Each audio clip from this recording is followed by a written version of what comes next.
Hello,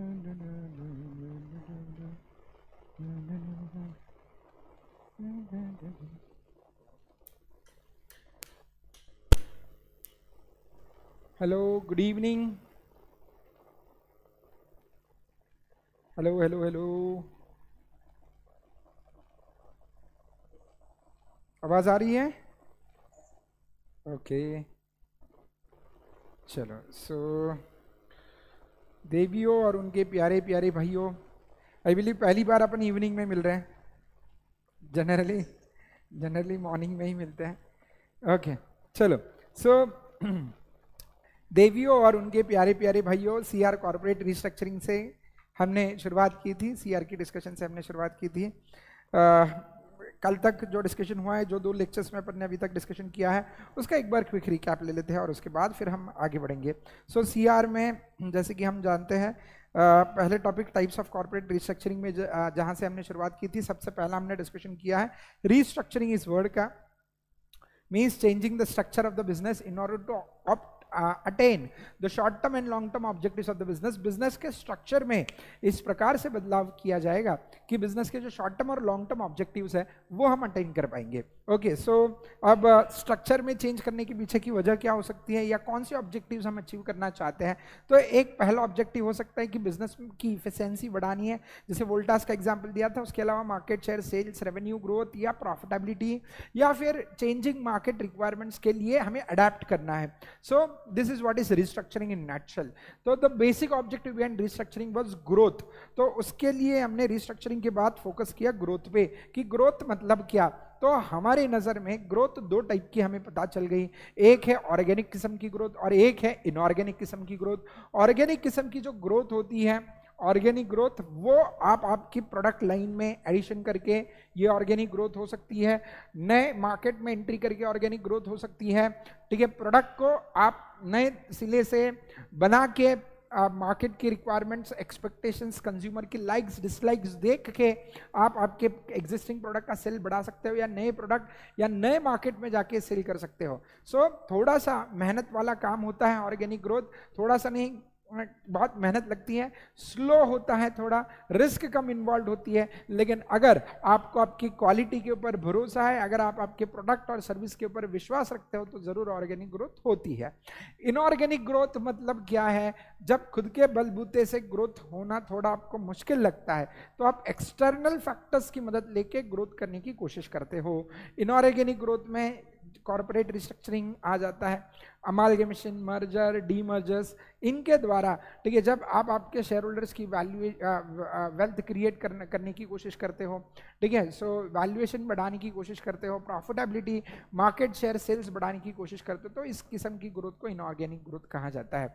सो जैसे जीवित रहने के लिए अगर आपकी खुद की किडनी फेल हो गई होगी, तो किसी दूसरे की किडनी ट्रांसप्लांट करा के जब आप उस किडनी पे चलने की कोशिश करते हो, तो इस टाइप की ग्रोथ को हम इनऑर्गेनिक ग्रोथ कहते हैं।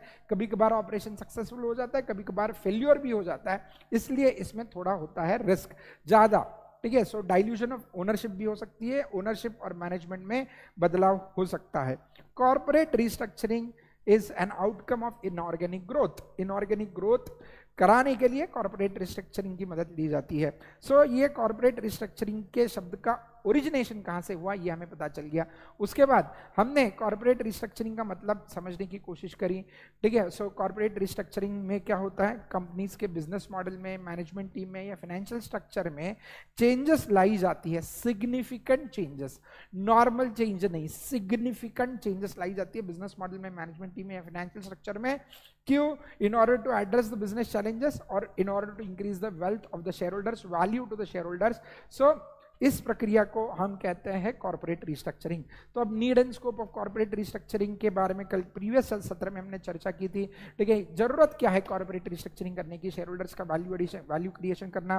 ठीक है, orderly redirection of firms activities, firm की एक्टिविटीज को सही तरीके से, ठीक है, सही मार्ग पर लेके जाना, सरप्लस कैश बिजनेस के अंदर जो है उसका सही इस्तेमाल करना, बिजनेस का इंटरडिपेंडेंस कम करना, कोर कॉम्पिटेंस आपके बिजनेस का बढ़ाना, और लॉस मेकिंग कंपनी को टेक ओवर करते वक्त टैक्स बेनिफिट लेना, बेटर टेक्नोलॉजी, पुरानी टेक्नोलॉजी से बेहतर टेक्नोलॉजी का इस्तेमाल कराना, ग्लोबली कॉम्पिटिटिव बनना या अपना मार्केट शेयर बढ़ाना, ये सारे कॉर्पोरेट रीस्ट्रक्चरिंग के मकसद हो सकते हैं। सो ये हमने प्रीवियस सत्र में बहुत अच्छी तरीके से आपको बताया, एक एक एग्जाम्पल ले लेके हमने इसके बारे में चर्चा की। ओके, सो यहां तक के डिस्कशन में किसी को कोई डाउट है क्या?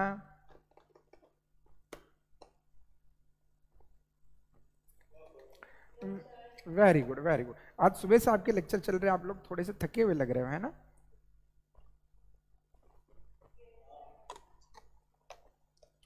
ओके, बहुत ज्यादा थक गए? यानी मुझे लगता है दिवाली का ब्रेक होने के बाद पहली बार इतने सारे लेक्चर्स एक साथ हो रहे हैं आपके। आप सभी लोग बोथ मॉड्यूल वाले हो या सिंगल मॉड्यूल वाले हो? बोथ मॉड्यूल वाले हो। ओके ओके ओके ओके, चलो। सो कुछ बच्चे गायब भी हो गए शायद। ओके, कोई बात नहीं, कोई तो डिस्कनेक्ट हो गया, कुछ गड़बड़ हो गई है शायद। ठीक है, कोई बात नहीं, फिर से रिकनेक्ट कर लेंगे। यहाँ तक का डिस्कशन अपन ने प्रीवियस सत्र में किया था, अब इसके आगे का डिस्कशन अभी के सत्र में शुरुआत करते हैं। ठीक है, सो चिंता मत कीजिएगा, ये जो डिस्कशन है बहुत ही मजेदार डिस्कशन है, मतलब हल्का फुल्का है, ज्यादा टेंशन लेने की जरूरत नहीं है। ओके, अब reasons behind corporate restructuring. Corporate restructuring कराने के पीछे लोगों का मकसद क्या होता है? अरे गुजी बाहर गए थे, आ गए अंदर। ओके, कॉर्पोरेट रिस्ट्रक्चरिंग कराने के पीछे रीजंस क्या होते हैं? एक तो फाइनेंशियल रीजंस हो सकते हैं या बाकी रीजंस हो सकते हैं। ठीक है, so most of the cases में फाइनेंशियल रीजंस होते हैं, बहुत कम वाली केसेस में अदर रीजंस पे गाड़ी अटक जाती है। फाइनेंशियल रीजंस में क्या हो सकता है? मतलब कोई भी बिजनेसमैन अपने बिजनेस का इनऑर्गेनिक ग्रोथ कराने की मंशा क्यों रख रहा है? ठीक है, टू रिड्यूस द रिस्क। ठीक है, फाइनेंशियल रिस्क कम करना, मतलब अब जनरली लोग मर्जर्स, अमालगमेशंस, अब्जॉर्प्शंस, डीमर्जर्स वगैरह, ये सारी स्ट्रेटजीज की मदद कब लेते हैं? कहीं ना कहीं उनको लग रहा है कि उनकी सेल्स ग्रोथ कम हो गई है, प्रॉफिटेबिलिटी कम हो गई है, आने वाले समय में इनका बिजनेस ठप हो सकता है, बिजनेस बंद हो सकता है, अगर अभी नहीं तो कभी नहीं। ठीक है, अपन ऐसी वाली स्थिति में जब आ जाते हैं तो लोग जनरली रिस्ट्रक्चरिंग के लिए जाते हैं। जैसे किसी इलाके में आप बिजनेस कर रहे हो, आपको लग रहा है उस इलाके में आपका बिजनेस या सेल्स कम हो गया, तो आप वहां से उठ के किसी दूसरे इलाके में जाओगे ताकि इस उम्मीद में कि आपका सेल्स बढ़ेगा। ओके, सो ये फाइनेंशियल रीजंस हो सकते हैं in order to reduce the financial risk. Then दूसरा, to increase the operating efficiency. ठीक है, फाइनेंशियल रिस्ट्रक्चरिंग के पीछे की दूसरी वजह ऑपरेटिंग इफिशियंसी बढ़ाना।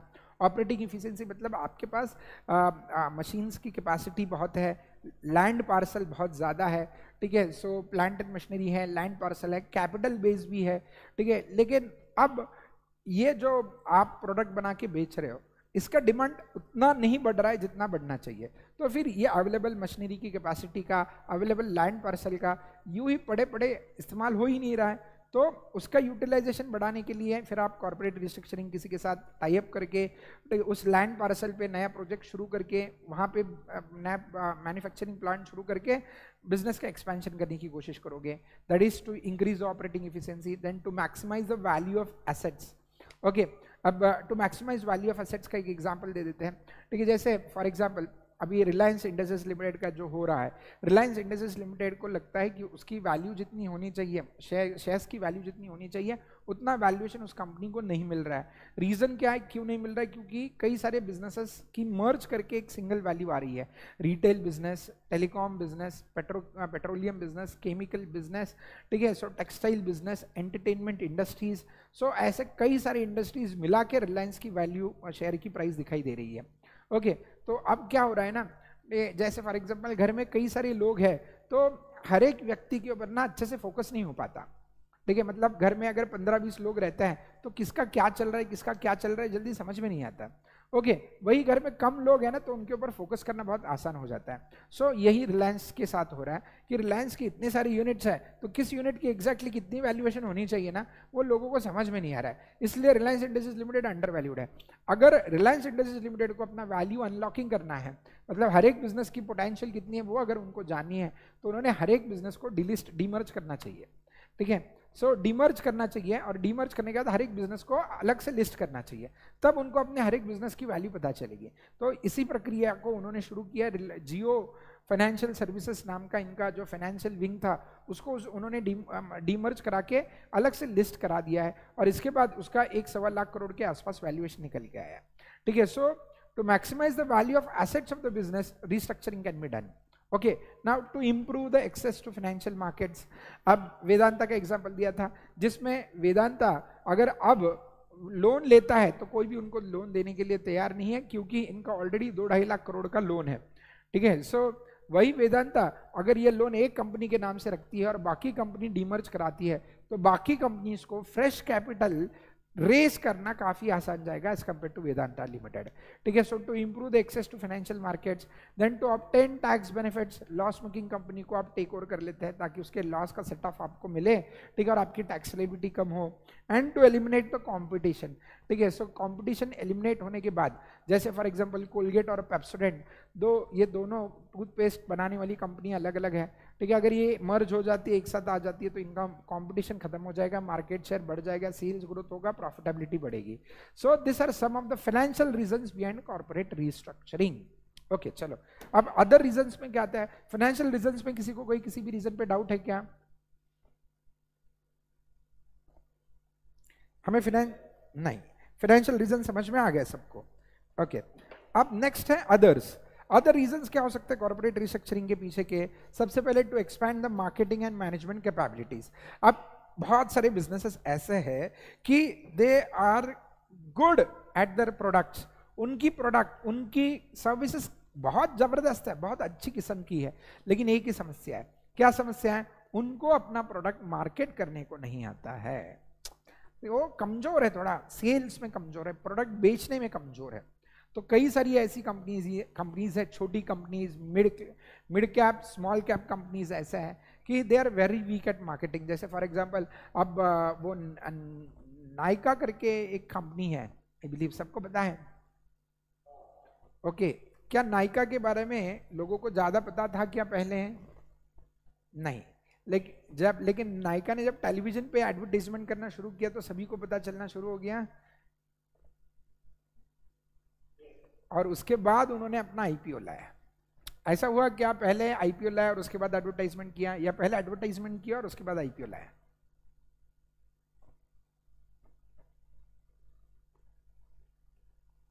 पहले एडवर्टाइजमेंट किया, लोगों को नायका के बारे में पूरा ज्ञान गणित बांटा, और उसके बाद उन्होंने अपना आईपीओ लाया और आईपीओ हिट भी कराया। भले ही बाद में शेयर होल्डर की बैंड बज गई, वो बात अलग है, लेकिन कुछ बिजनेसेस होते हैं जो मार्केटिंग करना बहुत अच्छी तरीके से जानते हैं और वो अपने मार्केटिंग के दम पे अपने प्रोडक्ट्स को बेचते हैं, ठीक है। और कुछ बिजनेसेस ऐसे होते हैं जो बिजनेस बहुत जबरदस्त है लेकिन मार्केटिंग नहीं है इनकी, और मार्केटिंग ना होने की वजह से इसको कोई जानता ही नहीं, इसके लिए इसकी ग्रोथ नहीं हो पाती।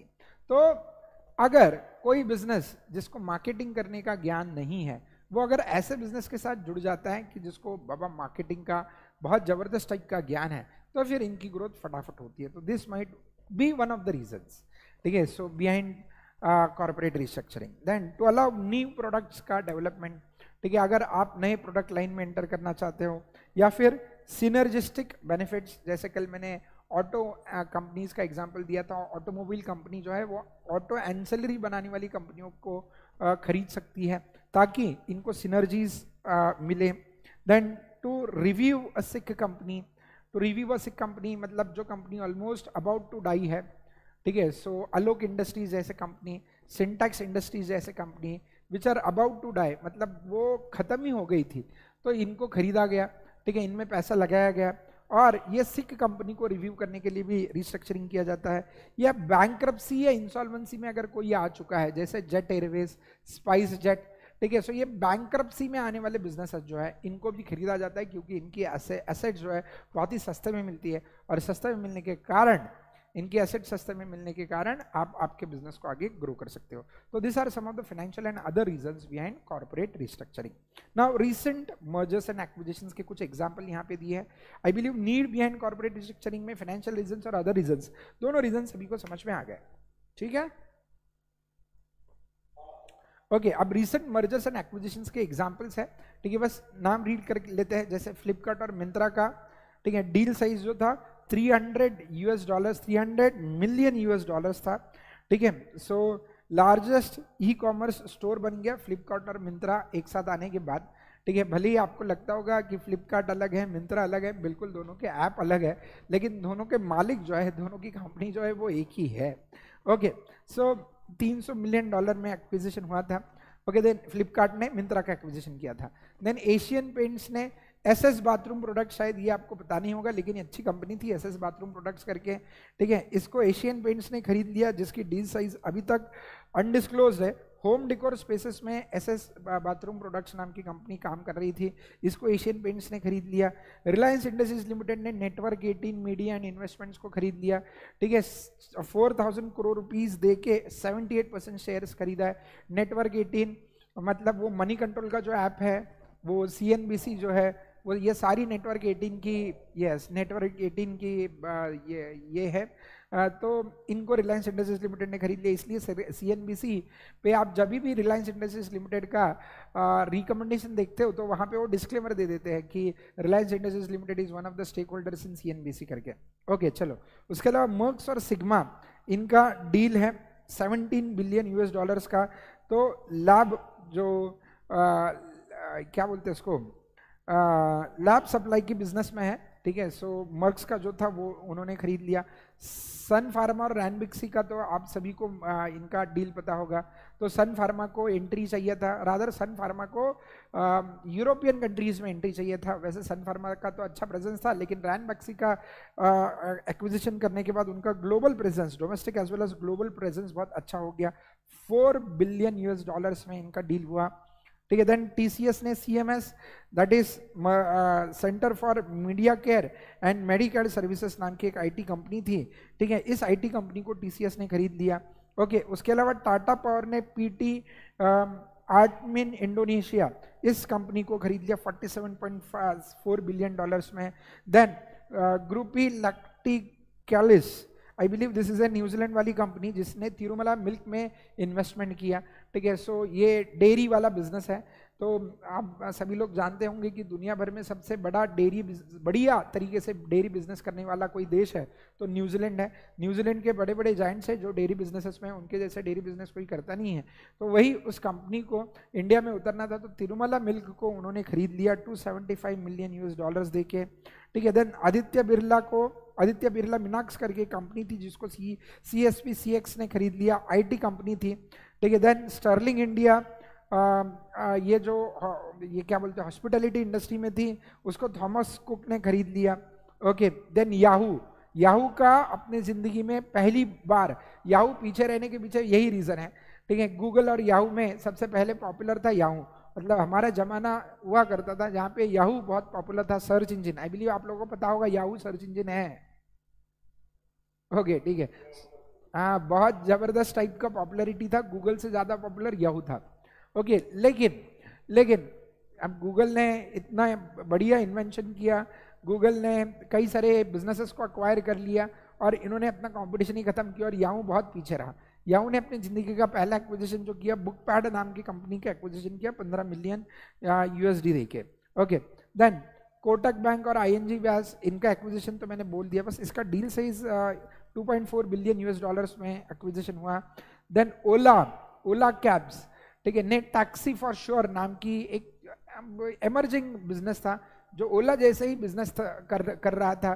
तो ओला जैसे ही कैब रेंट कैब में के बिजनेस में एंटर कर रहा था और अच्छा खासा मार्केट शेयर ले रहा था, तो उतने में ओला ने 200 मिलियन यूएस डॉलर्स देके टैक्सी फॉर श्योर को अक्वायर कर लिया, ठीक है। So in order to eliminate the competition, so this are some of the examples of recent mergers and acquisitions. Okay, इसमें से कुछ अगर कोट कर सकते हो, अगर कुछ लिखना है या रादर कॉर्पोरेट रिस्ट्रक्चरिंग के ऊपर कुछ क्वेश्चन आ ही जाता है तो उसमें आप इसमें से एक दो एग्जांपल कोट कर सकते हैं।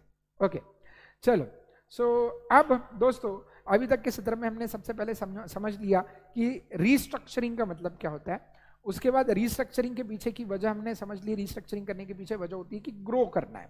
उसके बाद हमने ग्रोथ को समझ लिया, ग्रोथ दो टाइप के होते हैं, एक होती है ऑर्गेनिक ग्रोथ, एक होती है इनऑर्गेनिक ग्रोथ। अब इसको समझने के बाद नेक्स्ट हमने समझा कि इनऑर्गेनिक ग्रोथ होती है कॉर्पोरेट रिस्ट्रक्चरिंग से। तो कॉर्पोरेट रिस्ट्रक्चरिंग क्या है ये पहले समझा, ठीक है। उसके बाद कॉर्पोरेट स्ट्रक्चरिंग के पीछे की वजह क्या है, नीड क्या है, ठीक है। सो पर्पस बिहाइंड कॉर्पोरेट रिस्ट्रक्चरिंग समझा, और अब हम समझ रहे हैं टाइप्स ऑफ रिस्ट्रक्चरिंग, ठीक है। सो कॉर्पोरेट रिस्ट्रक्चरिंग में जो रिस्ट्रक्चरिंग के टाइप्स है वो 4 टाइप्स है। एक है फाइनेंशियल रिस्ट्रक्चरिंग, दूसरा मार्केट, तीसरा ऑर्गेनाइजेशनल और फोर्थ है technological restructuring. One by one we are going to discuss. So 4 types of restructuring. ठीक है। सो रिस्ट्रक्चरिंग सबसे पहली टाइप की होती है फाइनेंशियल टाइप की रिस्ट्रक्चरिंग। अब फाइनेंशियल रिस्ट्रक्चरिंग कौन करता है, मतलब कॉर्पोरेट रिस्ट्रक्चरिंग में फाइनेंशियल रिस्ट्रक्चरिंग करने की नौबत किसको आती है, ठीक है। ओके, तो पहले तो बेस बता देते हैं। जैसे फॉर एग्जांपल अगर आपके ऊपर बहुत ज्यादा कर्जे हुए हैं तो आप क्या करोगे? जब इंसान के ऊपर कर्जा हो जाता है तो क्या इंसान परेशान होता है? क्यों होता है परेशान?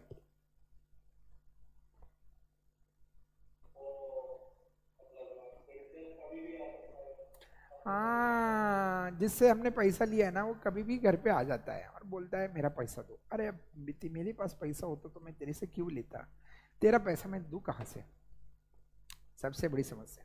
तो ऐसा व्यक्ति अगर आपके घर के बाहर गेट पे भी दिखाई देते तो आप घर में छुप जाते हो कहीं, या घर से बाहर दूसरी वाली दरवाजा से निकल जाओ, खट लो, टेंशन रहता है आपको। ओ फाइन, ओके। दूसरा क्या होता है, एक तो उसका पैसा देना, दूसरा अगर ब्याज पे लिया होगा ना तो ब्याज बढ़ते जाता है, और ब्याज आपकी प्रॉफिट को खा जाता है। मतलब जितनी मेहनत करो, मेहनत करके आप प्रॉफिट कमा लो, और ये प्रॉफिट लेके जाएंगे कौन? जिन्होंने लोन दिया है हमें, वही हमारा प्रॉफिट लेके जाएंगे, ठीक है। पूरा प्रॉफिट ब्याज पे करने में जाएगा तो शेयर होल्डर के लिए क्या बचेगा? तो ये एक समस्या है, ठीक है। सो लोन, आपकी कैपिटल बेस में अगर लोन है, आपकी कैपिटल बेस में अगर लोन है तो, और लोन होना अच्छी बात है, not bad at all, but you must have the potential of repaying the loan, you must have the potential of paying off the interest, and after payment of interest you must be left with sufficient cash for your shareholders। तो loan लो, ठीक है। अगर आप ही के आते पते नहीं है और आप लोन लेंगे तो फंस जाओगे, ठीक है। ओके फाइन, ये एक। दूसरा कि कई बार क्या होता है कि हमें समझ में आ रहा है कि एक बहुत गोल्डन अपॉर्चुनिटी हमारे सामने है। कैसे गोल्डन अपॉर्चुनिटी है? जैसे फॉर एग्जांपल टाटा टेक्नोलॉजीज का आईपीओ आया है, एक छोटा सा एग्जांपल देके समझाता है। आईपीओ आया है, हमें पता है कि लिस्टिंग गेन जबरदस्त होगा, 500 रुपए में कंपनी शेयर दे रही है, और टाटा ग्रुप ऑफ कंपनीज की कंपनी का शेयर अगर 500 रुपए में मिल रहा है, और वो भी टाटा टेक्नोलॉजीज जैसे है जिसका पी 28-29 का पी पे अगर वो शेयर का इशू कर रहा है, इसका मतलब पक्के से तय है कि लिस्टिंग गेन होना है, ठीक है। सो एक लॉट के लिए एप्लीकेशन करने के लिए 15,000 रुपए की जरूरत है, लेकिन अपने पास 15,000 रुपया है ही नहीं।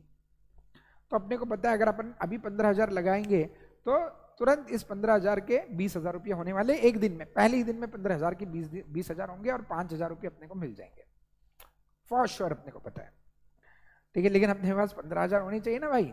तो वैसे ही बिजनेस में होता है कि बिजनेसमैन को दिख रहा है कि यहाँ पे मेरे लिए अपॉर्चुनिटी है, मैं यहाँ पे अगर ये बिजनेस पर्टिकुलर डिसीजन लूंगा, मैं पर्टिकुलर बिजनेस शुरू करूंगा, या मैं पर्टिकुलर एरिया में जाके मेरा प्रोडक्ट बेचूंगा, ठीक है। तो ऐसे केस में मेरे प्रॉफिटेबिलिटी बढ़ेगी, लेकिन वो बेचने के लिए प्रोडक्ट बनाना जरूरी है। प्रोडक्ट बनाने के लिए मेरे पास वो मैन्युफैक्चरिंग कैपेसिटी होना जरूरी है। मेरी क्या है, मैन्युफैक्चरिंग कैपेसिटी कम पड़ रही है। मैन्युफैक्चरिंग कैपेसिटी कम पड़ रही है तो मैन्युफैक्चरिंग कैपेसिटी मैं बढ़ाना चाहता हूँ, लेकिन बढ़ाने के लिए पैसों की जरूरत है, मेरे पास पैसे नहीं है। ओके, तो मैं क्या करूँ, मैं क्या करूँ, मैं क्या करूँ? तो आपको करना पड़ेगा फाइनेंशियल रिस्ट्रक्चरिंग। तो दोस्तों फाइनेंशियल रिस्ट्रक्चरिंग के पीछे कई सारी वजह हो सकती है, मैंने 2 वजह आपके सामने रखी, एक अच्छी एक बुरी, ठीक है। बुरी वजह कि लोन बर्डन बहुत ज्यादा है, डेट बर्डन ज्यादा है, उसको कम करना चाहते हैं, ओके। दूसरी वजह, आपके सामने अपॉर्चुनिटीज है और वो अपॉर्चुनिटी का फायदा उठाने के लिए आपको पैसों की जरूरत है और वो पैसे आपके पास नहीं है। तो दोनों स्थिति में समस्या है, फाइनेंशियल समस्या। तो उस फाइनेंशियल समस्या को दूर करने के लिए जिस टाइप की रिस्ट्रक्चरिंग की मदद ली जाती है उसको कहा जाता है financial restructuring. Means restructuring that is changing, restructuring means to change what, the capital base. तो फाइनेंशियल रिस्ट्रक्चरिंग में चेंज करना है, परिवर्तन करना है। क्या परिवर्तित करना है? कैपिटल को, कैपिटल स्ट्रक्चर को, आपके कैपिटल के कॉम्पोजिशन को, कैपिटल बेस, ठीक है। टू अवॉइड फाइनेंशियल डिस्ट्रेस, या फिर raising finance for new project, ठीक है, या नया प्रोजेक्ट के लिए आप फाइनेंस रेज करना चाहते हो, ओके। सो फाइनेंशियल रिस्ट्रक्चरिंग में we want to restructure the capital base in order to avoid the financial distress, or we want to change the capital structure for enabling us to raise additional finance for the new project। नए project के लिए हम additional finance raise करना चाहते हैं और ये additional finance raise करने के लिए हमें हमारे स्ट्रक्चर में बदलाव लाना पड़ेगा, that is financial restructuring. I believe समझ में आ गया, ओके। तो financial restructuring is done for various reasons. What are the reasons? Poor financial performance है भाई हमारा, ठीक है, डेट ज्यादा है, इंटरेस्ट बर्डन ज्यादा हो रहा है, ठीक है। सो ईबीआईटी, ठीक है, इबिटा आपका बहुत जबरदस्त है, earnings before interest and tax positive है, लेकिन जैसे ही इंटरेस्ट पे कर देते हो प्रॉफिट टर्न्स इनटू लॉसेस, ठीक है। So this is poor. कई सारी कंपनियों का ऐसा होता है ना, ठीक है, कि हाईली प्रॉफिटेबल कंपनी, जबरदस्त टाइप का प्रॉफिट है, कौन सा वाला, ऑपरेटिंग प्रॉफिट, इबिटा जबरदस्त है, लेकिन जैसे ही ब्याज दिया तो पूरा इबिटा गायब, company turns into losses. Oh my God. तो poor financial performance. Then external competition, ठीक है, फाइनेंशियल रिस्ट्रक्चरिंग करने के पीछे वजह एक्सटर्नल कंपटीशन, मतलब कंपटीशन ने हमें इतना घेर लिया है, ठीक है, कि हमें अब दूसरे के मार्केट में जाके माल बेचना पड़ेगा, क्योंकि हमारे मार्केट में लोग आके माल बेच रहे हैं, तो इसलिए अपना मार्केट शेयर कम हो रहा है, ठीक है। अपने को अब दूसरे के मार्केट में जब तक अपन जाएंगे नहीं, जैसे फॉर एग्जांपल किया इंडिया में आ गया, फोर्ड इंडिया में आ गया था, ठीक है, तो कई सारी फॉरेन कंपनीज इंडिया में आ गई, टाटा मोटर्स, महिंद्रा, ठीक है, जो डोमेस्टिक अपनी देसी कंपनियां थी, मारुति, देसी कंपनियां थी, ठीक है, इनका मार्केट शेयर कम हो रहा था, डरे सहमे से थे, आइडिया लगा लिया टाटा ने, भाई फिरंगी अपने यहाँ आ सकते हैं तो अपन दूसरी जगह जा सकते हैं, ओके। तो जाते यूरोप में जाते हैं, वहां पे जाके अपनी गाड़ियां बेचते हैं, देखते हैं क्या दम है टेस्ला में, वो अपने देश में अपने साथ आके कॉम्पीट करे, उससे पहले अपन उनके देश में जाके उनके साथ कंपटीशन शुरू कर देते हैं, ओके। एक्सटर्नल कंपटीशन को रोकने के लिए फाइनेंशियल रिस्ट्रक्चरिंग करने की जरूरत पड़ सकती है। टाटा मोटर्स को अपनी डेट रिड्यूस करनी पड़ी, और डेट रिड्यूस करने के बाद टाटा मोटर्स तो भागते ही रहा, ठीक है, एक्सटर्नल कंपटीशन को टैकल करने के लिए, इरोजन और लॉस ऑफ मार्केट शेयर को कम करने के लिए, ठीक है। सो आपको आपका मार्केट शेयर बढ़ाना है तो एडिशनल फंड्स इन्फ्यूज करने पड़ेंगे। एडिशनल फंड्स इन्फ्यूज अलग अलग रीजंस के लिए, जैसे कि फॉर एग्जांपल आजकल के ज़माने में जो दिखता है वही बिकता है, ये वाला ज़माना है, आप वही प्रोडक्ट खरीदना पसंद करते हो, ठीक है, जो आपको कहीं ना कहीं सोशल मीडिया पे या टेलीविजन पे दिखते हैं, ठीक है। जो एक आध प्रोडक्ट या एक आध कुछ चीज़ सोशल मीडिया पे, सोशल प्लेटफॉर्म्स पे या टेलीविजन पे एक बार पॉपुलर हो गई तो वो कुछ भी बेचे। वो अभी जैसे आजकल वो फूड ब्लॉगर्स आए, कि अब फूड ब्लॉगिंग में मतलब क्या क्या दिखाते हैं, ये दुकान में ये चीज़ ऐसा यानी खाना मिलता है ऐसा वैसा, उस दुकान में या उस होटल में जाके आप खा के देखोगे तो कुछ स्पेशल नहीं है, वो नॉर्मली था, लेकिन ये फूड ब्लॉगर्स ने उनको इतना हाइप करके रखा है, ऐसे हाइप करके कि बस अब इनका इस होटल में या इस आउटलेट में जाके खाओगे तो आप स्वर्ग में पहुंच जाओगे। इस टाइप की भ्रांति फैलाई है ना।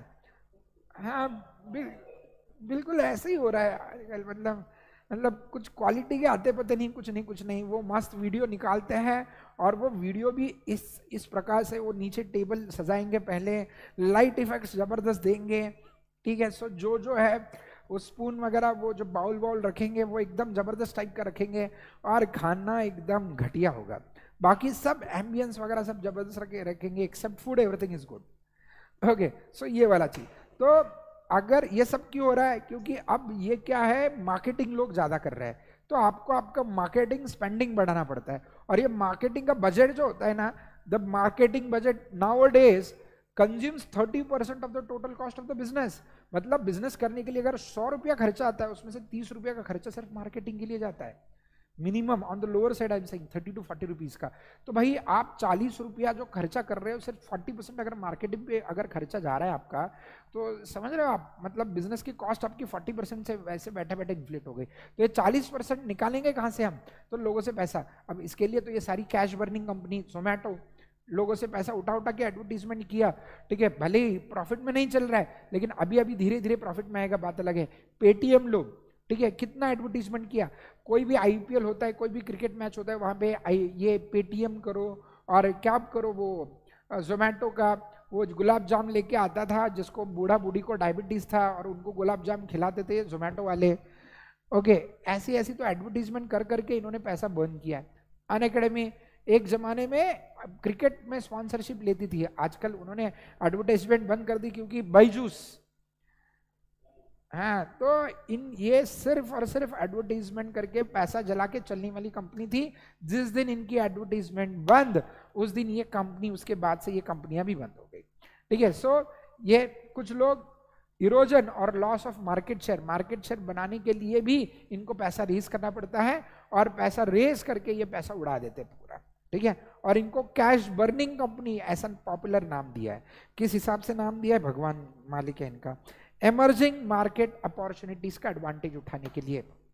ओके, ये एकदम सही तरीका है। मतलब अगर फाइनेंशियल रिस्ट्रक्चरिंग, मेरे हिसाब से, वैसे मेरे थॉट्स थोड़े आउटडेटेड हो सकते हैं, लेकिन फाइनेंशियल रिस्ट्रक्चरिंग अगर किसी को करना है तो दो कारण की वजह से फाइनेंशियल रिस्ट्रक्चरिंग करना समझदारी की बात रहेगी। एक है पूरे फाइनेंशियल परफॉर्मेंस को इंप्रोवाइज करना, और लास्ट है इमर्जिंग मार्केट अपॉर्चुनिटीज का फायदा उठाना। इनके लिए आप फाइनेंशियल रिस्ट्रक्चरिंग कीजिएगा। एक्सटर्नल कंपटीशन, इरोजन और लॉस ऑफ मार्केट शेयर को, ठीक है, इसको टैकल करने के लिए फाइनेंशियल रिस्ट्रक्चरिंग आजकल के जमाने में बहुत ज्यादा पॉपुलर हो चुका है, लेकिन मुझे लगता है कि इसके लिए फाइनेंशियल रिस्ट्रक्चरिंग थोड़ी सी गलत निर्णय हो सकता है। Okay, so emerging market share, emerging market opportunities, मतलब नई नई अपॉर्चुनिटीज जो आ रही है, वो नई अपॉर्चुनिटीज को मीट करने के लिए आपको पैसों की जरूरत पड़ सकती है, तब आप फाइनेंशियल रिस्ट्रक्चरिंग कीजिए। ओके, नाउ फाइनेंशियल रिस्ट्रक्चरिंग में दो टाइप की रिस्ट्रक्चरिंग होती है, एक इक्विटी रिस्ट्रक्चरिंग होती है और एक डेट रिस्ट्रक्चरिंग होती है। इक्विटी रिस्ट्रक्चरिंग मतलब ओनर के फंड में बदलाव लाना, परिवर्तन लाना। मतलब एक तो हो सकता है एडिशनल फंड्स, ओनर के एडिशनल फंड्स रेज करे, इशू करें। अब ये इक्विटी रिस्ट्रक्चरिंग भी आजकल के जमाने में, जैसे फॉर एग्जांपल पहली बार हुआ है कि एक साथ एक ही दिन पे 5 आईपीओ खुले हैं, है ना। This has happened for the first time that all the 5 IPOs have open on the single day. हाँ, क्योंकि जब आईपीओ खुलता है तो अगर आपको उस आईपीओ के लिए एप्लीकेशन करना है तो जो छोटे निवेशक होते हैं उनके पास इतना पैसा नहीं होता है कि वो 5 आईपीओ के लिए एक ही दिन में अप्लाई करें। तो पहले एक आईपीओ के लिए अप्लाई करेंगे, अगर उसमें अलॉटमेंट नहीं हुआ तो फिर वही पैसा दूसरे आईपीओ में लगाएंगे।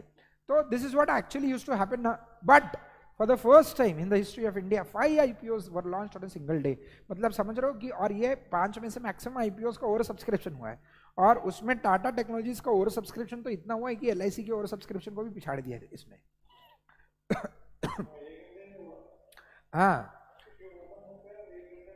हाँ, और नंबर ऑफ टाइम्स जो ओवर सब्सक्रिप्शन होगा वो भी सबसे ज्यादा होगा। And I believe the issue size is 6000 crores if I am not wrong. हाँ, 6000 समथिंग करोड़ का इशू साइज है। तो ये बहुत बड़ा रकम बन गया। 6000 करोड़ मार्केट में एक साथ अगर एक ही कंपनी में लग रहा है, रादर उससे ज्यादा ओवर सब्सक्रिप्शन में, तो समझ लो ओवर सब्सक्रिप्शन अगर होता है 30, 40, 50, 60 टाइम्स ओवर सब्सक्रिप्शन होता है, मतलब 6000 crore into 60 times. Can you imagine 3,60,000 times, ठीक है, मतलब 3,60,000 करोड़ इन्होंने मांगे 6000 crore, and people are ready to give 3,60,000 crore. Okay, 6000 crore में 3,60,000 मतलब इंडिया को क्या हुआ है। ओके, कोई बात नहीं। तो ये है इक्विटी रिस्ट्रक्चरिंग। इक्विटी रिस्ट्रक्चरिंग में इक्विटी शेयर होल्डर्स के फंड्स रेज भी कर सकते हैं या रीपे भी हो सकते हैं, दोनों भी पॉसिबिलिटीज है। तो इक्विटी रिस्ट्रक्चरिंग में बायबैक भी हो सकता है, अगर आपको लगता है आपके पास एक्सेसिव कैपिटल है उसको रिड्यूस करना चाहिए ताकि आपका ईपीएस बढ़े, ठीक है। नंबर ऑफ इक्विटी शेयर्स कम होने के बाद ईपीएस बढ़ता है, ईपीएस बढ़ने के बाद पी रेशो बढ़ता है, ठीक है। सो रादर पी रेशो घटता है इनफैक्ट। ओके, सो कंपनी के शेयर्स की प्राइस में बहुत ज्यादा बढ़ोतरी हो सकती है अपोज्ड बायबैक। ओके, तो इसके वजह से भी लोग बायबैक या reduction of capital, alteration of capital करते हैं, जिसमें alteration of capital involves shares का स्प्लिट, रिवर्स शेयर स्प्लिट, ठीक है, division, sub division of shares. I believe ये पता होगा सबको। ओके, जहां पे जैसे शेयर स्प्लिट में क्या होता है, फेस वैल्यू 100 का share, 1 share of face value 100 will be subdivided into 10 shares of ₹10 each, ठीक है। रिवर्स शेयर स्प्लिट में शेयर्स कंबाइन होते हैं, कंसोलिडेट होते हैं, मतलब आपको मार्केट में जो फ्री फ्लोट कम करना है आपका शेयर्स का, तो आप रिवर्स शेयर स्प्लिट करते हैं, मतलब शेयर्स कंसोलिडेट भी कर सकते हो। This is one of the strategy to increase your market price. Market price भगाने का ये एक तरीका है। ओके, चलो, सो देवी और सज्जनों, इसको हम कहते हैं इक्विटी रिस्ट्रक्चरिंग। अब डेट रिस्ट्रक्चरिंग में क्या होता है, यस, डेट रिस्ट्रक्चरिंग में हो सकता है आप फंड्स बोरो भी करें या बोरोड फंड्स का रीपेमेंट भी करें, ठीक है। सो अब जनरली फंड्स बोरो तब किए जाते हैं जब the funds are available at a lower cost. जब आपको फंड सस्ते में मिलते हैं मार्केट में तो आप डेट रेज करते हो, और जब फंड्स महंगे हो जाते हैं तो डेट का किया जाता है रीपेमेंट, ठीक है। So raising that is borrowing और repayment of borrowed funds is nothing but debt restructuring. Okay, so ये समझ में आ गया फाइनेंशियल रिस्ट्रक्चरिंग मोटा मोटी। ओके, सो डिफिकल्ट लग रहा है या इजी है? हाँ बस मजेदार है। नहीं, आगे के भी टॉपिक इजी है। सीआर मतलब लोग बोलते हैं सीआर डिफिकल्ट है वगैरह, ऐसा कुछ नहीं है। ठीक है, बस थोड़ा सा कॉन्सेप्चुअली समझ के लिए ना रटने की जरूरत नहीं पड़ती, अपने आप याद रह जाता है। ओके, सो मतलब यहाँ पे सब कुछ कॉन्सेप्चुअल है, ऐसा थियरी वगैरह ऐसा कुछ नहीं है। ठीक है, ओके, मार्केट रिस्ट्रक्चरिंग। अब ये मार्केट रिस्ट्रक्चरिंग क्या हो सकता है आप मुझे बता देंगे? फाइनेंशियल रिस्ट्रक्चरिंग से मार्केट रिस्ट्रक्चरिंग का तो अनुमान आप लगा ही सकते हो।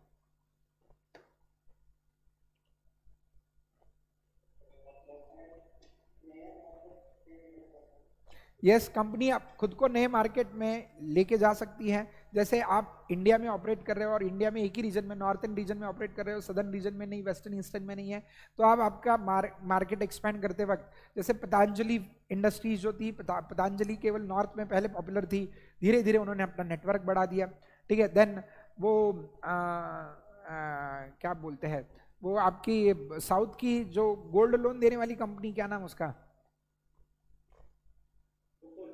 Muthoot Finance, yes. Muthoot Finance was popular in South only, correct? Okay, now it is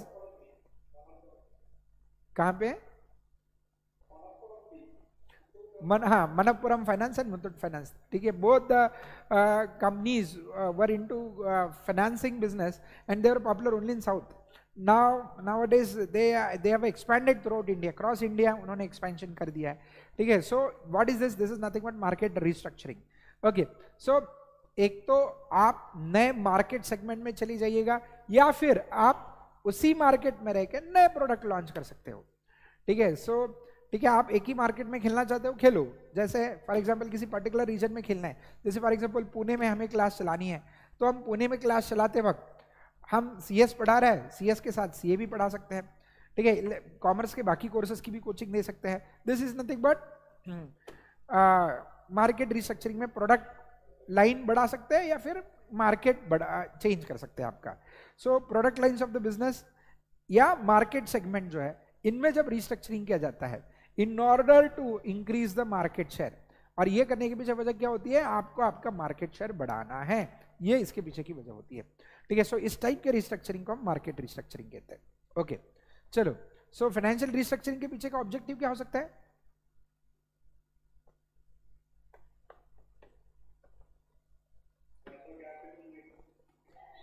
financial restructuring के पीछे का ऑब्जेक्टिव, जो फाइनेंशियल डिस्ट्रेस है उससे बाहर निकलना, या फिर शेयर होल्डर का वेल्थ क्रिएशन करना। फाइनेंशियल प्रॉब्लम से बाहर निकलना है, शेयर होल्डर का वेल्थ। ठीक है, मार्केट रिस्ट्रक्चरिंग के पीछे का ऑब्जेक्टिव क्या होता है? कंपनी के सेल्स ग्रोथ करना, मार्केट शेयर बढ़ाना।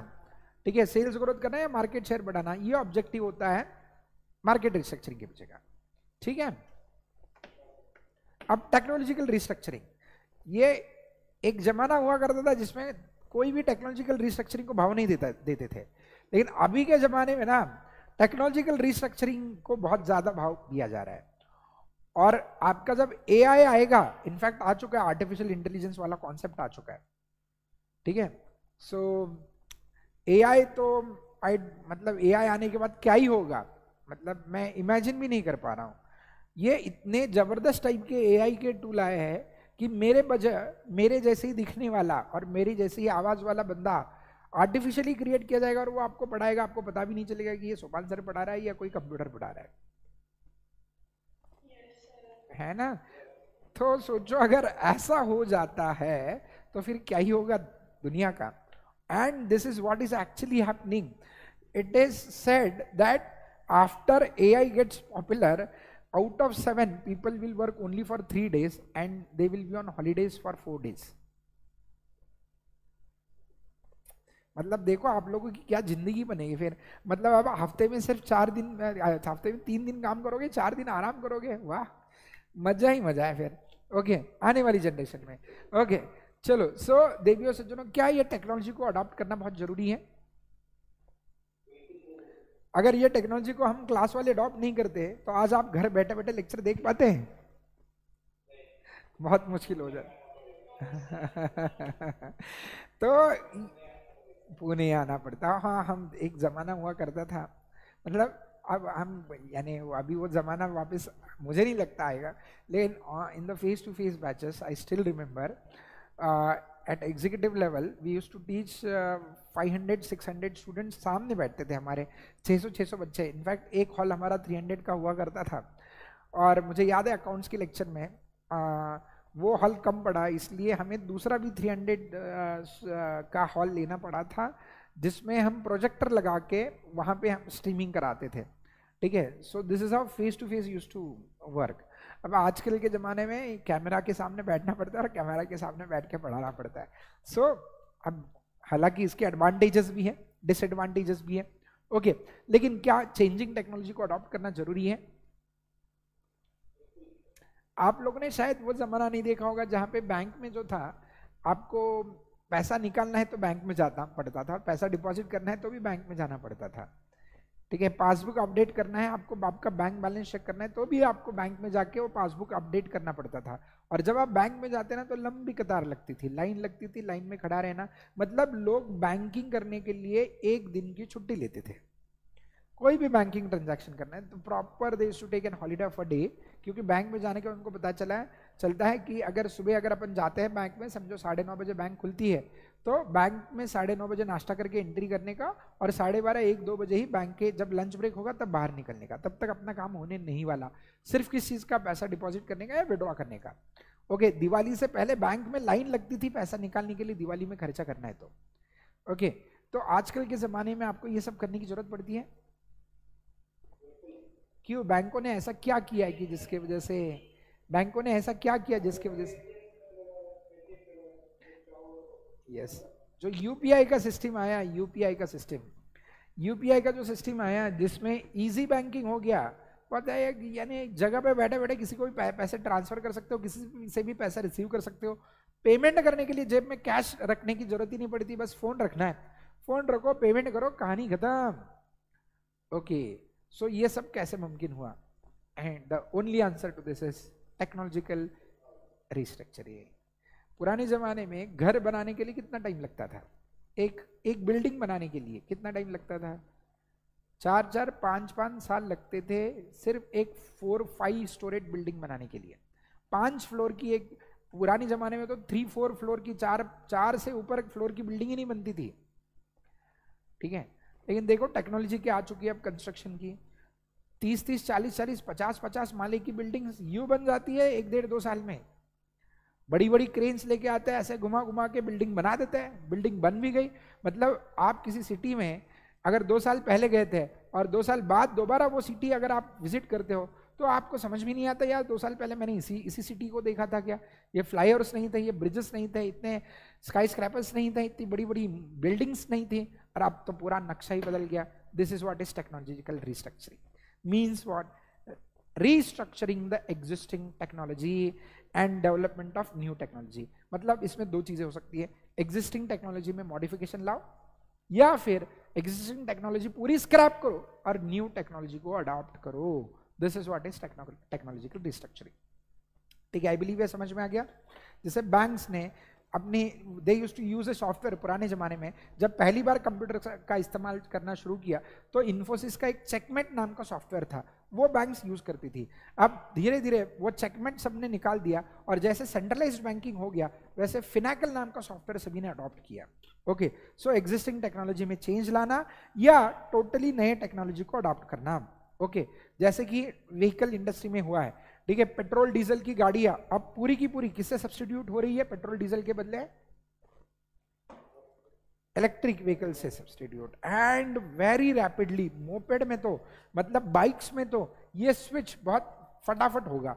कुछ ऐसा समय आएगा, शायद 2-3-4 साल के बाद ऐसा समय दिखेगा जहां पे आपको रास्ते पे ये पेट्रोल डीजल वाली, रादर पेट्रोल वाली बाइक्स देखना बंद हो जाएगी और आप सिर्फ ई बाइक्स चलाना शुरू करोगे। ओके, चलो, so this is known as technological restructuring. Okay, इसके वजह से होता क्या है? It changes the way an industry operates. ठीक है, टेक्नोलॉजिकल रिस्ट्रक्चरिंग में कई सारी इंडस्ट्रीज बंद ही हो जाती है, कई सारी इंडस्ट्रीज बंद हो जाती है। एक एग्जांपल देता हूँ बढ़िया सा, ठीक है, फेस टू फेस क्लासेस और ऑनलाइन क्लासेस ये तो आप विटनेस ही कर रहे हैं, वो छोड़ दो। होटल इंडस्ट्री का एग्जांपल लेते हैं अपन। ओके, होटल इंडस्ट्री में जब से जोमेटो, स्विगी वगैरह आया तो कई सारी होटल्स के बिजनेस बंद हो गए क्या? बड़े बड़े रेस्टोरेंट्स, बड़े बड़े रेस्टोरेंट्स, अच्छे अच्छे रेस्टोरेंट्स जो है ना वो बंद हो गए। क्यों बंद हो गए? क्योंकि अगर उस रेस्टोरेंट में जाके आप खाना खाओगे तो दो लोग अगर खाना खाते तो कम से कम 1000-1500 का बिल बनता है। वही स्विगी जोमेटो पे कूपन लगाने के बाद होम डिलीवरी और उससे बढ़िया खाना 200-300-400 रुपए में मिल जाता है। तो पब्लिक ने डिसाइड कर लिया यार मैं ट्रैफिक जाम में फंसू, खास करके मेट्रो सिटीज में मैं ट्रैफिक जाम में फंसू, ठीक है, मैं होटल में जाने के बाद वहाँ पे वेटिंग में 1-1.5 घंटे ठहरूँ, उसके बाद मैं खाना खाऊँ और उसके बाद मैं आऊँ, तो इसमें मेरा समय भी जा रहा है, पैसा भी ज़्यादा जा रहा है। वही घर बैठा बैठा जोमेटो वाला आता है, खुद आएगा, फूड भी डिलीवर करेगा, डिस्काउंट भी देगा अपने को, बस अपने को अनपैक करके खाना है, दैट्स इट, ठीक है। सो इसके वजह से इंडस्ट्री में बहुत बड़ा, एक नहीं अनेक इंडस्ट्रीज में बदलाव है। चलो और एक एग्जांपल देता हूँ, क्लोथिंग इंडस्ट्री। क्लोथिंग मतलब जो दुकानें थी, कपड़ों की दुकानें, ठीक है, खास करके शहरों में, ठीक है, विलेजेस में अभी भी इसका ज्यादा अडॉप्शन नहीं है, धीरे धीरे अडॉप्शन जरूर होगा। टियर 1 टियर 2 सिटीज में अभी अडॉप्शन हो चुका है। आप लोग वो क्या बोलते हैं, वो अमेजॉन, फ्लिपकार्ट, मिंत्रा, क्या क्या आपके ऑनलाइन प्लेटफॉर्म्स आ गए। आजकल कपड़े खरीदने के लिए दुकानें में लोग जाते हैं या ये ऑनलाइन ऐप्स से ही खरीदते हैं, ऑर्डर करते हैं?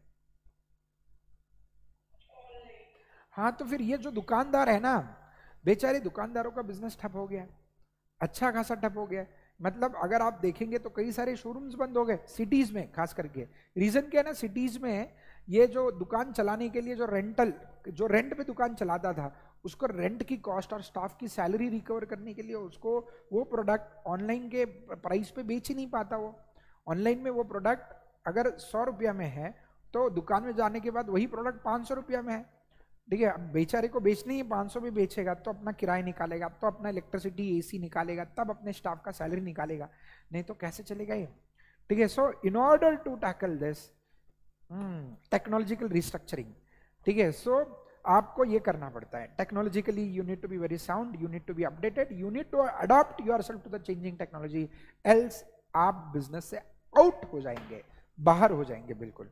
ओके, चलो। सो अब ऑर्गेनाइजेशन, कितने टाइप की रिस्ट्रक्चरिंग बताई मैंने? पहला फाइनेंशियल, दूसरा मार्केट, तीसरा टेक्नोलॉजिकल। वेरी गुड, ठीक है। सो तीनों समझ में आ गए? ओके, क्या बिजनेस को इनमें से किसी न किसी टाइप की रिस्ट्रक्चरिंग करने की कभी ना कभी जरूरत महसूस हो सकती है? यस। सो याद रखना, जितने भी बिजनेसेस है, every business has to undergo through any one of this restructuring। हर एक बिजनेस को इनमें से किसी न किसी एक रिस्ट्रक्चरिंग के दौर से गुजरना ही गुजरना है, आज नहीं तो कल, ठीक है। सो और ये चेंज वाला जो फेज होता है ना, उसको मैनेज करना ही सही बिजनेसमैन की कला होती है, तो ही आप बिजनेस में सस्टेन कर पाते हो। नहीं तो कई सारे businesses in the process of restructuring धूल में मिल जाता है, बंद हो जाता है। ओके, चलो। अब next is organizational restructuring. Now what is this organizational restructuring? क्या होता है ये ऑर्गेनाइजेशनल रिस्ट्रक्चरिंग? ठीक है, आपकी ऑर्गेनाइजेशन में जो स्ट्रक्चर बना है, जैसे फॉर एग्जांपल हर एक ऑर्गेनाइजेशन में हायरार्की होती है, ठीक है। जैसे एकदम line level workers, line level workers मतलब जो एक्चुअली प्रोडक्शन लाइन पे या प्रोडक्ट बेचने पे काम करेंगे, उसके बाद एडमिनिस्ट्रेटिव वर्कर्स, उसके बाद मैनेजर्स, उसके बाद बोर्ड ऑफ डायरेक्टर्स, ऐसी अलग अलग लेवल्स होती है ऑर्गेनाइजेशन में, ठीक है, जिसको आप रिपोर्टिंग हायरार्की भी कहते हैं, ठीक है। एक लेवल के लोग दूसरे लेवल को रिपोर्ट करेंगे, दूसरे तीसरे को, तीसरे चौथे को, और ऐसे टॉप मैनेजमेंट तक मैसेजेस पहुंचता है। ओके, तो क्या ये हायरार्की को बदलना जरूरी होता है?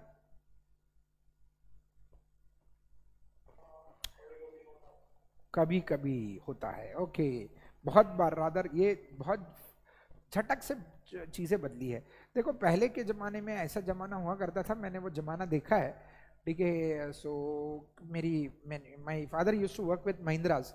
सो अब उस जमाने में जो महिंद्रा के मालिक थे, केशव जी महिंद्रा जी, तो वो जब आते थे हेलीकॉप्टर से, तो उनकी एक झलक देखने के लिए केशव महिंद्रा जी कैसे दिखते हैं, लोग लाइन लगा के, मतलब उनका हेलीकॉप्टर जहां लैंड होता था तो लॉन्च पैड के इर्द गिर्द जमा हो जाते थे, बहुत भीड़ जमा होती थी महिंद्रा साहब को देखना है। क्यों? क्योंकि वो किसी से मिलते ही नहीं थे। भाई बोर्ड ऑफ डायरेक्टर्स किससे मिलेंगे? बहुत बड़ी पोस्ट है, ये कंपनी के मालिक है भाई, तो ये थोड़ी ना किसी आम इंसान से मिलेंगे, तो लोग इनको मिलने के लिए लाइन लगाते थे। लेकिन जो वो वाला कॉन्सेप्ट था कि जहाँ पे बहुत बड़ी रिपोर्टिंग हायरार्की थी, जहाँ पे आपको किसी से मिलना है टॉप लेवल मैनेजमेंट से, बहुत मुश्किल था। लेकिन आजकल के ज़माने में अगर आप देखते हो, there is a concept of open office, ठीक है, मतलब बोर्ड ऑफ डायरेक्टर्स एम्प्लॉइज के साथ बैठ के काम करते हैं। ओके, सो अब that is nothing but organizational restructuring. अब ये क्यों करने की जरूरत है? क्योंकि आजकल लोग इतने होशियार हो गए हैं, इतने साउंड टैलेंटेड हो गए हैं कि ओनर को ये चेंजिंग मार्केट की चेंजिंग नीड्स पता चलने से पहले एम्प्लॉइज को पता चल जाती है। मालिक वो होता है जो फ्यूचर को समझ के करंट प्रेजेंट में वो चेंज ला सके। He is a visionary. Nowadays, not only the owner, but the employees have also become very good visionaries.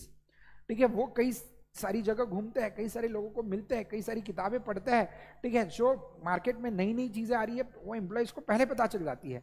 अगर आप वो गैप रखेंगे एम्प्लॉयर और एम्प्लॉय के बीच में, तो इसके वजह से जो एम्प्लॉय का टैलेंट है वो कभी भी आप अच्छे से एक्सप्लॉइट नहीं कर पाओगे। तो in order to curve this there is a necessity of organizational restructuring. ठीक है, सो जैसे फॉर एग्जांपल अगर आपको पता, मतलब क्रिकेट को अगर आप थोड़ा बहुत फॉलो करते हो, तो आपने वो जमाना उस टाइप में वो क्रिकेट देखा है क्या, जहाँ पे कोचेस जो है, कोच जो बैट, यानी सभी का एक ही कोच हुआ करता था, बैटिंग का, बॉलिंग का, फील्डिंग का, सबका एक कोच हुआ करता था। अब जमाना आया है कि सबका कोच अलग है। ठीक है, उसके बाद कोच जो है ना, वो जब भी मैच चलता था तो कई बार वो मैच में मौजूद भी नहीं रहता था, पुराने कोचेस, ठीक है, या मौजूद रहते थे लेकिन वो ऊपर कहीं जाके उनका जो आराम करने वाला रूम है वहां पे जाके बैठते थे। अब आजकल के कोचेस कहाँ बैठते हैं?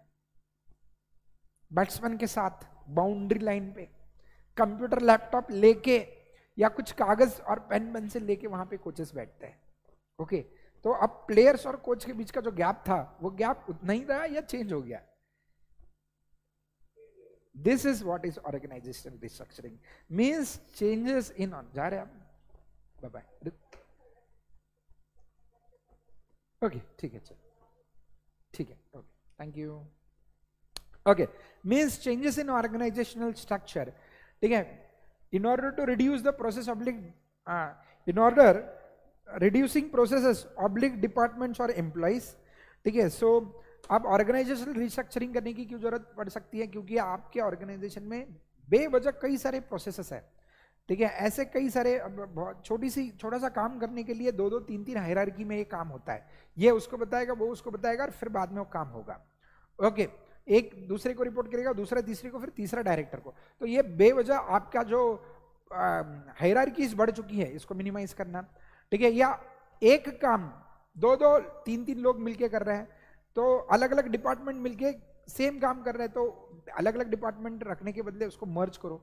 ठीक है, so merging of departments, reducing the number of departments, या development of new departments which are necessary but which were not in existence. यानी R&D वाले डिपार्टमेंट्स पुराने जमाने में नहीं हुआ करते थे, R&D को ज्यादा महत्व नहीं था, लेकिन आजकल के जमाने में R&D का एक सेपरेट डिपार्टमेंट बनने लगा। ठीक है, सो वो डिपार्टमेंट केवल मार्केट में क्या चल रहा है इसके ऊपर ध्यान रखेगा। एक एडवर्टाइजमेंट डिपार्टमेंट नहीं था, अब मार्केटिंग वाला एक सेपरेट एडवर्टाइजमेंट वाला, और वो भी सोशल मीडिया एडवर्टाइजमेंट वाला। जैसे वो तो छोड़ ही दो, ये पॉलिटिकल पार्टीज के भी सोशल मीडिया के सेल बन गए। मतलब हाइट देखो मार्केटिंग की क्या है, political parties, and they are having a separate social media cell wherein 200 to 300 people work for this for such political parties, बस उनका social media का platforms manage करने के लिए। Can you imagine the level of marketing that is going on in India? Okay, so what is this? This is nothing but organizational restructuring. तो organizational restructuring में क्या होता है? अगर बहुत सारे डिपार्टमेंट्स हैं तो नंबर ऑफ डिपार्टमेंट्स या नंबर ऑफ एम्प्लॉइज को कम किया जाता है, या एक ही काम मल्टीपल डिपार्टमेंट्स कर रहे हैं तो उनको मर्ज किया जाता है, या फिर नया डिपार्टमेंट ऐड किया जाता है depending upon the market needs, there is an addition in the existing department. So this is what is your organizational restructuring. तो देवी और सज्जनों, कॉर्पोरेट रिस्ट्रक्चरिंग में चार टाइप की रिस्ट्रक्चरिंग हमने डिस्कस की। One is financial, the other one is market, organizational and technological. ठीक है, सो ये चारों, यस, चारों के चारों आपको समझ में आ गई? चलो, आज के लिए हम यहीं पे रुकते हैं, बहुत ज्यादा थक गए होंगे आप लोग। सो कल सुबह अपन मिलेंगे 8 बजे, ठीक है? ओके, हाँ मेरा क्लास है 8 से 10 ले लेता हूँ, क्योंकि फिर बाद में मेरा बहुत डिले हो जाता है, मतलब बीच में ये होके फिर वो डिले, तो सुबह सुबह लेके कंप्लीट कर लेता हूँ मैं। आप तब फ्रेश भी रहते हो, थके हुए नहीं रहते हैं, अच्छे से अपना लेक्चर भी हो जाएगा, है ना। चल okay, have a nice day, let's meet tomorrow, tata bye bye, take care, yes.